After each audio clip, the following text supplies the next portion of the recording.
First question है हमारे पास ax plus B और cx प्लस डी का होल स्क्वायर। आपको बताया था डिनोमिनेटर हमें सिंगल टर्म चाहिए, तो हमने क्या करा, cx प्लस डी को माना t, तो x का डिफरेंशिएशन 1 और ये हो गया dt। तो देखो हमने कॉन्स्टेंट्स को पूरे तरीके से खत्म सा करने की कोशिश करी और ये टी स्क्वायर आ गया। dx की जगह लिखोगे 1/c के साथ dt। अब आपके पास a है, x है, x की क्या वैल्यू है यहाँ से निकालते हैं, cx equal to T minus D, तो x इक्वल टू हो गया t minus D upon C, तो ये आया t minus T upon D plus में आ गया b। इसे सॉल्व करते हैं बहुत आराम से, t minus D upon C. तो अब देखिए ये हमारे पास है AT AD plus BC upon में C और CT स्क्वायर, ठीक है। ये 1 अपॉन में C स्क्वायर है, बचा अपॉन में T स्क्वायर है, इसे सबके अपॉन में लिख दिया तो आया BC अपॉन T स्क्वायर, ठीक है। जो कॉन्स्टेंट्स है ना उन्हें हटा दो, तो ये तो कैंसिल हुआ, बचा a के साथ 1 अपॉन टी और ये AD के साथ 1 अपॉन टी स्क्वायर और BC को बाहर लिखें तो 1 upon T square.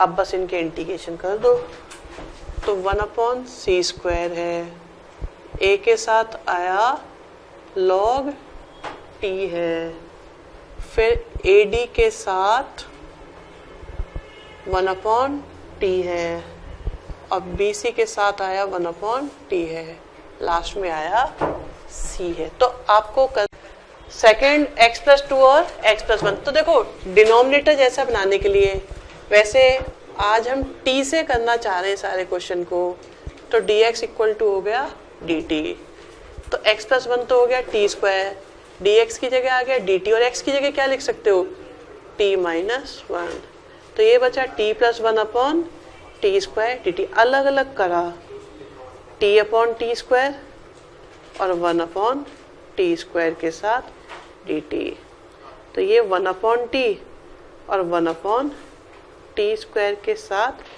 dt। 1 upon T का क्या हो गया, log t और माइनस का 1 अपॉन टी प्लस में आ गया c। थर्ड क्वेश्चन में हमें इंटीग्रेशन करना है और एक्सप्रेशन हमारे सामने है। सबसे पहले हम लोग ये चाहते हैं कि क्वेश्चन सिंप्लीफाई होके टर्म बाय टर्म सेपरेट हो जाए, ठीक है, ऐसी फॉर्म में कन्वर्ट हो जाए जिसमें हम डायरेक्ट फॉर्मूले अप्लाई कर सकें। तो डिनोमिनेटर जैसा बनाने के लिए हमने एक तो 2 प्लस एक्स के अपॉन में इस डिनोमिनेटर को लिख दिया, फिर रिमेनिंग एक्स स्क्वायर के अपॉन में एक्स स्क्वायर के साथ 2 प्लस एक्स लिख दिया। यहाँ हमने देखा कि ये एक सेपरेट ही है, इसे अलग से लिखा 2x माइनस 1 और अपॉन में x प्लस 1 का स्क्वायर। आप देखिए 2 प्लस एक्स से 2 प्लस एक्स, एक्स स्क्वायर से एक्स स्क्वायर, तो ये बचा जस्ट 1 अपॉन एक्स स्क्वायर। देखिए अब इसका इंटीग्रेशन हो सकता है। अगला वाला है हमारे पास 2 प्लस एक्स, इसका भी इंटीग्रेशन हो सकता है। और यहाँ हमने देखा क्या x प्लस 1 पर हम बॉक्स लगा सकते हैं। देखिए आप अगर कभी भी बॉक्स लगा सकते हो और वो पावर हो, रूट हो या अपॉन हो, तो उसे t मानने में कोई देर मत लगाया करो, क्वेश्चन हमेशा आसान हो जाता है।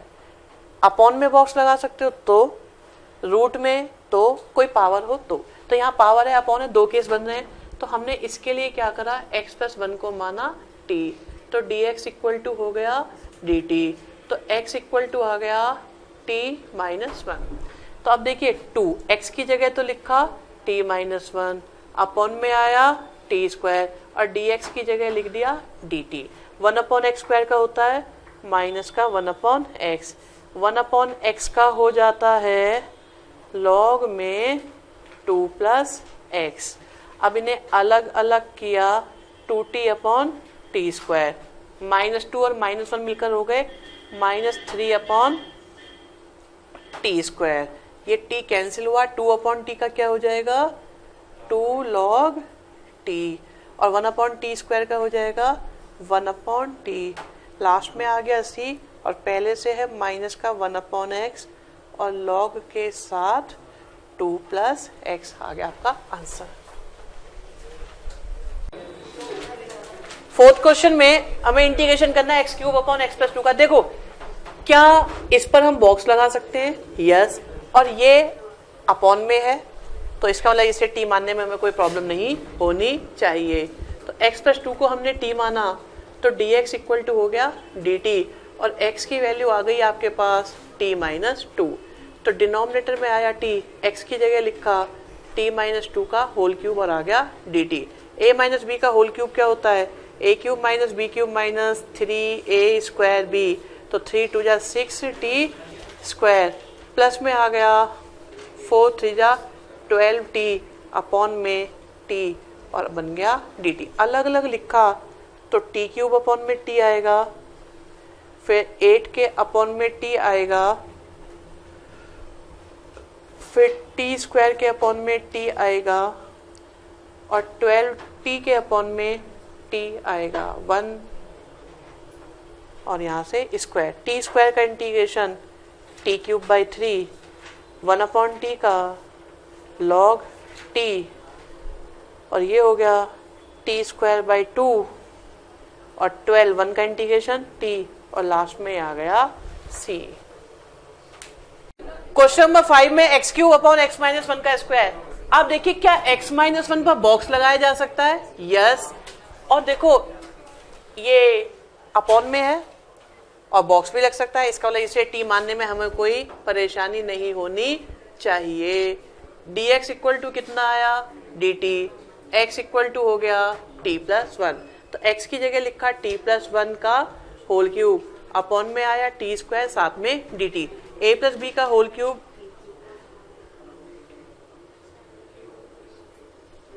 अपॉन में टी स्क्वायर, इन्हें सेपरेट किया तो T cube upon T square से आया T square upon T square से आया just 3, T upon T square से आया 1 अपॉन टी, और लास्ट में आ गया 1 अपॉन टी स्क्वायर।